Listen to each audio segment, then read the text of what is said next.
नमस्कार साथियों, स्वागत है अपने YouTube channel study help Hindi में। फ्रेंड्स, इसमें हम लोग एनटीपीसी में पूछे गए प्रीवियस ईयर प्रश्नों को डिस्कस कर रहे हैं, जो कि आने वाले एग्ज़ाम एनटीपीसी सीबीटी 2 और ग्रुप डी के लिए बहुत ही महत्वपूर्ण होंगे। तो फ्रेंड्स, इस वीडियो को लास्ट तक जरूर देखिएगा और वीडियो पसंद आए तो वीडियो को लाइक कीजिएगा और चैनल को सब्सक्राइब कीजिएगा। चलिए शुरुआत करते हैं। अपना पहला प्रश्न है, किस नदी के विस्तार क्षेत्र को राष्ट्रीय जलमार्ग 2 कहा जाता है? इस प्रश्न का उत्तर हो जाएगा ऑप्शन नंबर सी, ब्रह्मपुत्र नदी। ब्रह्मपुत्र नदी के विस्तार को राष्ट्रीय जलमार्ग 2 कहा जाता है। अगला प्रश्न है, निम्नलिखित में से किन नेताओं ने ताशकंद समझौते पर हस्ताक्षर किए थे? इस प्रश्न का उत्तर हो जाएगा option number D, Lal Bahadur Shastri और अयूब खान। अयूब खान और लाल बहादुर शास्त्री के बीच ताशकंद समझौते पर हस्ताक्षर किए गए थे। अगला प्रश्न है, किसी भी कंप्यूटर सिस्टम का मस्तिष्क किसे कहा जाता है? इसका उत्तर हो जाएगा ऑप्शन नंबर सी, सीपीयू को। किसी भी कंप्यूटर सिस्टम का मस्तिष्क सीपीयू को कहा जाता है। सीपीयू का फुल फॉर्म होता है सेंट्रल प्रोसेसिंग यूनिट। अगला प्रश्न है, पेरिस स्थित international institute of educational planning संयुक्त राष्ट्र के किस संगठन का अंग है? इसका उत्तर हो जाएगा option number A, UNESCO. UNESCO का अंग है। अगला प्रश्न है, चिपको आंदोलन की तरह निम्नलिखित में से किसका लक्ष्य उत्तर कन्नड़ जिले में वनों की रक्षा करना है? इस प्रश्न का उत्तर हो जाएगा ऑप्शन नंबर बी, अप्पिको आंदोलन। चिपको आंदोलन की तरह अप्पिको आंदोलन, जो कि वनों की रक्षा से संबंधित है। अगला प्रश्न है, भारत की पहली मानव चलित अंतरिक्ष उड़ान का नाम क्या है? इसका उत्तर हो जाएगा ऑप्शन नंबर एक, गगनयान। गगनयान मिशन, जो कि भारत की पहली मानव चलित अंतरिक्ष उड़ान का नाम होगा। अगला प्रश्न है, तारे रात को आसमान में क्यों टिमटिमाते हैं? इस प्रश्न का उत्तर हो जाएगा ऑप्शन नंबर ए, नक्षत्र प्रकाश के वायुमंडलीय अपवर्तन के कारण। तो अपवर्तन के कारण तारे रात में आसमान में, जो है कि रात को आसमान में टिमटिमाते हैं। अगला प्रश्न है, श्वसन प्रक्रिया में ग्लूकोज जैसे जटिल कार्बनिक यौगिक ऊर्जा प्रदान करने के लिए डैश के रूप में टूट जाते हैं।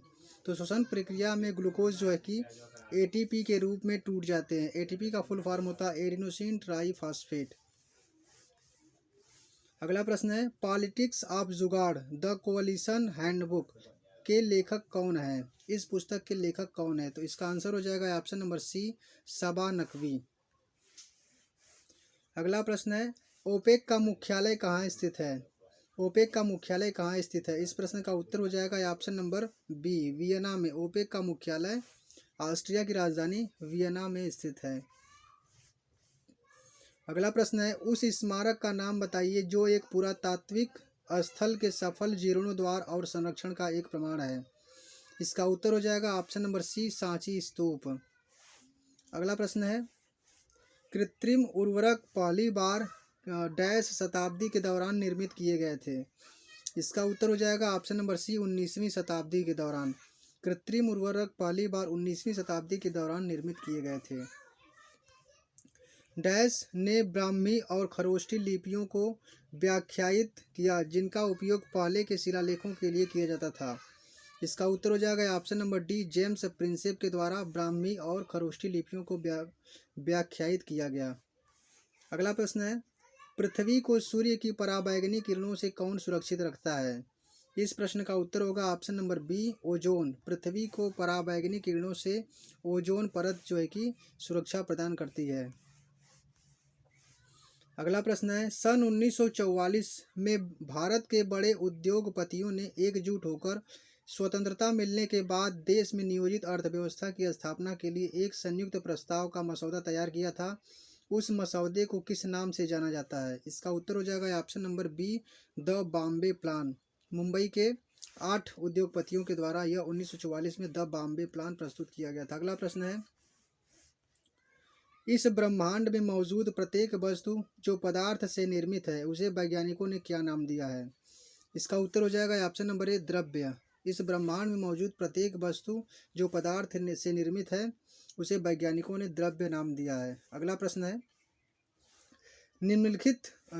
अगला प्रश्न है, नमक आंदोलन कम से कम 3 कारणों से उल्लेखनीय था। निम्नलिखित में से कौन सा उनमें से एक नहीं था? पहला दिया है, यह पहली राष्ट्रवादी गतिविधि थी जिसमें महिलाओं ने बड़ी संख्या में भाग लिया, तो यह सही रहेगा। इसमें महात्मा गांधी को विश्व स्तर पर पहचान मिली, यह भी सही होगा। अगला है, इस आंदोलन से अंग्रेजों को यह महसूस होने लगा कि उनका शासन हमेशा के लिए नहीं रहेगा, यह भी सही रहेगा।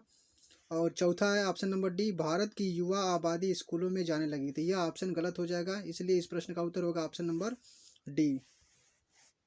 अगला प्रश्न है, बेटी बचाओ बेटी पढ़ाओ अभियान के एक हिस्से के रूप में बालिकाओं के लिए विशेष रूप से लॉन्च किए गए बैंक खाते का नाम क्या है?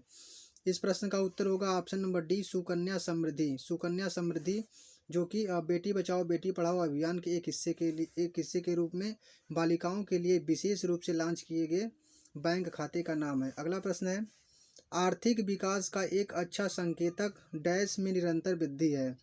इस प्रश्न का उत्तर हो जाएगा ऑप्शन नंबर ए, जीडीपी। आर्थिक विकास का एक अच्छा संकेतक जीडीपी में निरंतर वृद्धि दर्शाता है। अगला प्रश्न है, पुलवामा में आतंकी हमला कब हुआ था? इस प्रश्न का उत्तर हो जाएगा ऑप्शन नंबर डी, 2019 में। पुलवामा में आतंकी हमला 2019 में हुआ था। फ्रेंड्स, वीडियो पसंद आई हो तो वीडियो को लाइक जरूर करें और चैनल को भी सब्सक्राइब करें। मिलते हैं नेक्स्ट वीडियो में।